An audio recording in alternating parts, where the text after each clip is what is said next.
in 2004, if you can believe it. Been 14 years. She's been in the Trump orbit in one way or another pretty much ever since.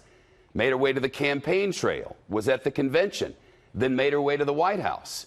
And the now former White House advisor, Omarosa Manigault-Newman, claims she turned down $15 grand a month in hush money after she got fired late last year. That's according to the Washington Post, citing Omarosa's upcoming book. And she is torturous, we're told in that book. She calls the president racist. And the Post reports Newman claims the Trump campaign made an offer through President Trump's campaign advisor and daughter-in-law, Lara Trump. She's Eric's wife. Omarosa says she turned down the offer. Of course, her time with President Trump goes back to The Apprentice, as I mentioned. The White House not commenting specifically on the hush money claim or any of the rest of it. But on the book in general, the press secretary, Sarah Sanders, says this. Instead of telling the truth about all the good President Trump and his administration are doing to make America safe, prosperous, this book is riddled with lies and false accusations. She goes on, it's sad that a disgruntled former White House employee is trying to profit off these false attacks, and even worse, that the media would now give her a platform after not taking her seriously when she had only positive things to say about the president during her time in the administration. She was actually a guest on our program at that convention, and she talked just about that. Times have changed since then. The book is coming out. She'll be on one of the Sunday shows this weekend, and we'll learn the rest of the allegation pretty quick. Omarosa is beginning a media blitz for her trash Trump book. Meet the Press this morning, Today's Show, and MSNBC tomorrow. I'm sure much else. Guy Benson, Chuck Todd on NBC asked her, how could you have defended Trump so vigorously for all these years, and now you're saying all these terrible things? She said, well, I had a blind spot when it came to Donald Trump. I wanted to see the best in him, but now he's a racist and a misogynist. Do you find that argument persuasive? No, I don't find almost anything that she says persuasive. I think that she is someone who understands her momentary self-interest and pursues it very, very aggressively. On The Apprentice, she was known as the backstabbing, lying, conniving villain, and that's exactly sort of who she is and how she's conducted herself. Saying that wasn't just done for television purposes. Oh, apparently not. So, I mean, you can question the wisdom of bringing her into the White House, as this administration did, and now they're getting burned for it. But look, she has contradicted herself numerous times. She claimed that she had no direct knowledge of hearing a tape of the president supposedly saying the N-word back in the day. Now she says, I heard it clear as day. I think she's a liar who will say anything. We played earlier the clip from Meet the Press, Susan Free Show, where she secretly taped John Kelly when she was getting fired, and he said a friendly departure would be best for your reputation. She says that's a threat.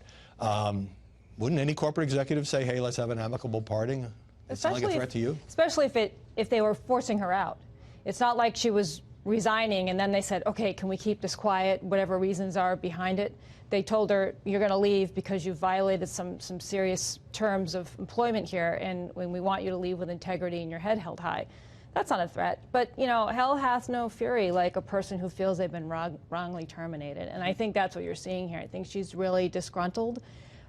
There's no telling what she's saying is true or verifiable, but she's definitely angry, and she's getting a big platform. I would just add, hell hath no fury as somebody who's been terminated and has a book to sell. Capri Cafaro, you know Omarosa. You can talk about that.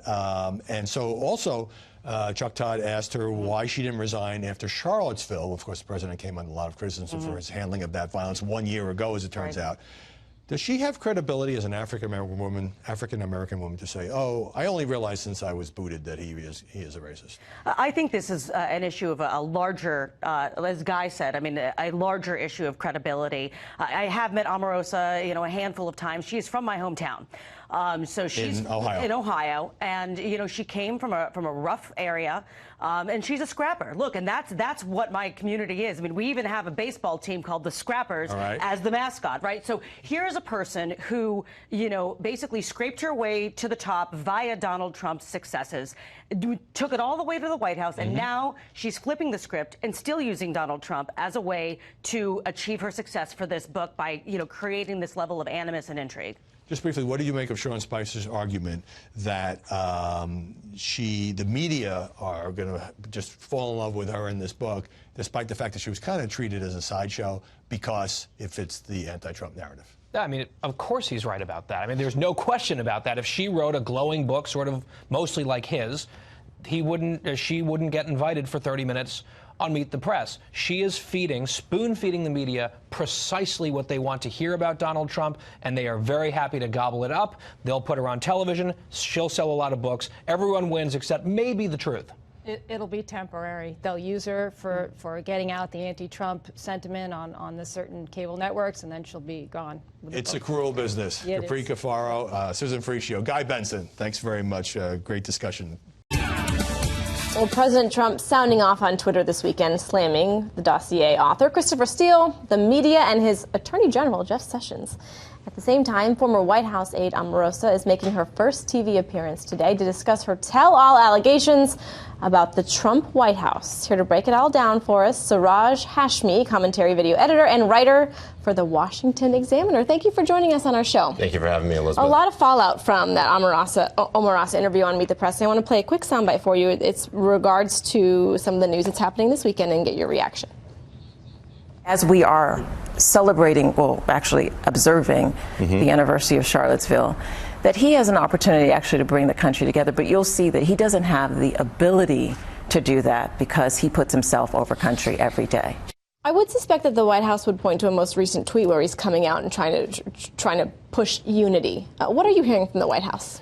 What we're hearing from the White House right now, I think, is they're being strategic in terms of and careful about how they responded this time around to the protests happening outside the White House and in Washington, D.C. Of course, there's a lot of security this time around, and I don't think law enforcement or the state is letting their guard down this time around like we saw in Charlottesville last year.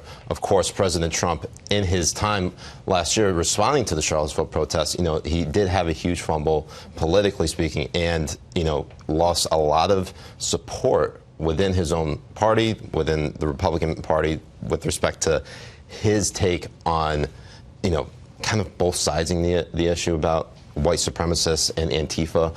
Of course, there was probably a better way to handle it, and I don't think he's going to make that mistake again. And certainly he's in New Jersey, but it's in Washington. Not that it makes it more or less important, and certainly we had the anniversary of protests in Charlottesville, but it's in his backyard. I mean, I know that he's in Bedminster, but they're here. They're in D.C. I want to continue on Omarosa because we had Sean Spicer on. He was on another network. He had said, listen, her taping the general, because we saw those tapes released on Meet the Press, is basically a national security risk. I mean, he was throwing some pretty heavy language at her. Are you hearing that from the White House? Were they surprised by this? I think what we're hearing from the White House is that there were several protocols that were violated. Of course, D.C. laws, you only need one party to consent in terms of recording. But if there was a recording that Omarosa took place in the Situation Room with John Kelly, the chief of staff, you're not allowed to bring cell phones in there. I don't know what she actually brought in there. And there's non-disclosure. She talked about non-disclosures. Right, and of course, she signed a non-disclosure agreement in which she would not violate, going against the Trump administration, the Trump family, or even President Trump himself. And so there might be some legal ramifications for this. Yeah, the story is just beginning. I want to get in one more topic in the effort of time. Omarosa Manigault Newman is out with a new book savaging President Trump, who made her famous by putting her on The Apprentice, then fired her from a White House job in December. She said on Meet the Press this morning that she'd heard a tape from Apprentice days of Trump allegedly using the N-word. And once I heard it for myself, it was confirmed what I feared the most, that Donald Trump is a con and has been masquerading as someone who is actually open to engaging with diverse communities. But when he talks that way, the way he did on this tape, it confirmed that he is truly a racist. The president had a brief but pungent response when a reporter asked about his former aide. Mr. President, do you feel betrayed by Omarosa, sir? Lowlife. She's a lowlife. Joining us now is former White House Press Secretary Sean Spicer, author of the new book, The Briefing, Politics, the Press, and the President. All right, so given that Omarosa was fired just 8 months ago from the White House and that she's trying to sell a book about the president, which happens to be called Unhinged, how seriously should the media take her charges? Not at all. Look, this is someone who says that she resigned moments after she left the White House. Now she says she was fired. This is someone who said the president wasn't a racist. Now she says he was.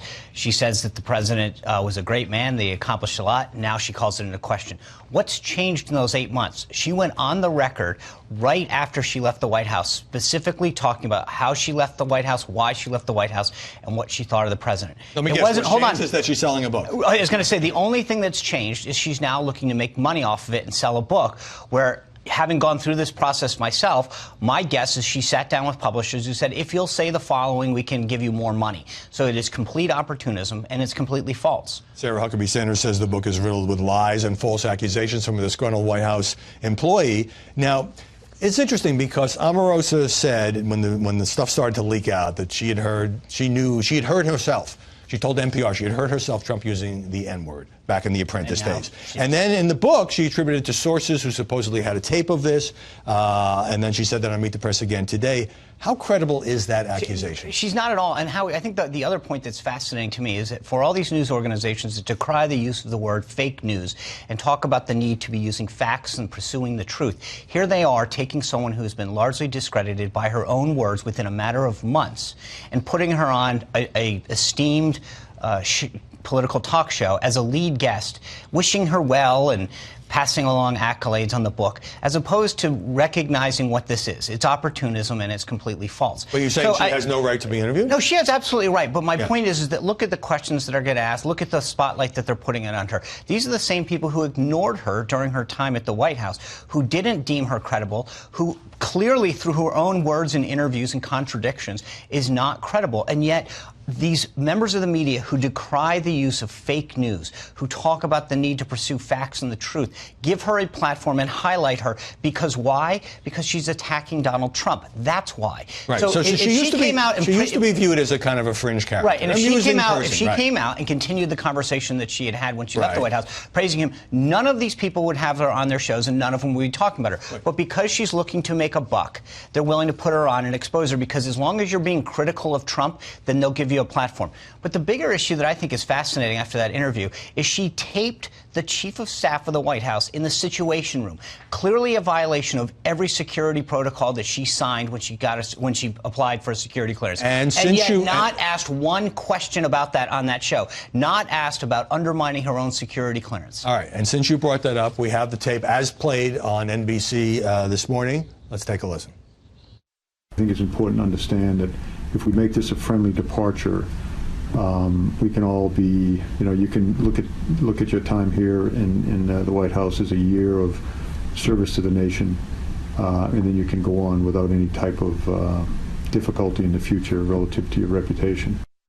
So she's boasting about this tape, and she says that John Kelly threatened her with those words. I think John Kelly treated her with a level of respect, considering a lot of the concerns that there were rolling around the White House in terms of her recording private conversations, in terms of her inappropriate use of government resources, and the treatment that she had of other employees. John Kelly gave her an opportunity to walk away with her dignity and respect, and how she pays it back is she brings a personal recording device into the Situation Room in the White House, in massive violation of every security protocol. That should be the story right now. I mean, the idea that you are willing to go to that lengths to do that. Now, who knows what else is happening, but that in itself is a massive security violation. Okay, so let me ask you this before we run out of time. She says that after she was fired, the Trump campaign offered her $15,000 a month. She would sign a non-disclosure form, and she calls that hush money. Yeah, look, here's the reality. Everyone who worked on that campaign and it was part of it, signed a non-disclosure agreement to begin with. It's standard operating procedure that she had signed multiple times before. It's nothing more than the procedure that she had followed before and clearly violated. But she left the White House praising the president. I think the campaign wanted to continue a relationship with her based on the comments that she made leaving the White House. Had they known that she couldn't be trusted, had they known that she would turn on the president, who has frankly given her the entire platform, whether it was The Apprentice or the White House, they probably wouldn't have offered her that job. Well, by the way, it was standard procedure for everyone, and her going back multiple opportunities, whether it was The Apprentice, the campaign, and otherwise, she had signed non-disclosure agreements that made very similar language each time. By the way, we talked about this supposed N-word tape, which nobody has heard. It's been this big rumor. One of the sources she quotes in the book is Frank Luntz, who's come out publicly and said he never heard it, he never told her that, and she never bothered to check with him in the writing of the book. So if she now is so troubled by the president's racial language, and look, I mean, the president did hire her, so he did sort of give her this stature before he decided to let her go through John Kelly. How does she account for the fact that that Donald Trump did so much for her career as an African-American woman? I mean, I think that, again, I think if you're looking for contradictions, the entire book is clearly riddled with them. Which you've read. I've read, yes. It is over and over again, from the mere fact that she talks about the fact that she left the White House and said that she resigned. Now she says she was fired. She says that the president was someone that did a lot for the African-American community. He lowered unemployment. He did stuff with the historically black universities and colleges. He has done a lot for opportunities in that community. And yet now, and she was so proud of it during her time, she was very public in her defense of what she had done and what the president has done. And in a matter of months, the only thing that has changed is her son getting a book deal. That's it. Sean Spicer, thanks very much for coming in this Sunday. You bet. Thanks for having me.